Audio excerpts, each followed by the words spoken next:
तकरीबन 72 एकड़ अराजी पर फैला हुआ नवाब वाजिद अली ज़ूलॉजिकल गार्डन अजायबे रोजगार में से एक है।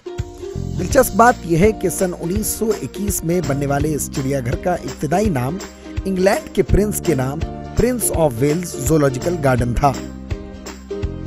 इस गार्डन में शेर, रीछ, जिराफ, चिंपांजी, हिरन, बंदर, बतख, अजदहा, कबूतर, तोता मैना, शुतुरमुर्ग, उल्लू के अलावा मुल्क और बैरून ममालिक के मुख्तलिफ किस्म की मछलियां मौजूद हैं। हर साल तकरीबन 13 लाख अफराद सैर व तफरीह के लिए गार्डन आते हैं, जिनमें स्कूल के तलबा की कसीर तादाद होती है।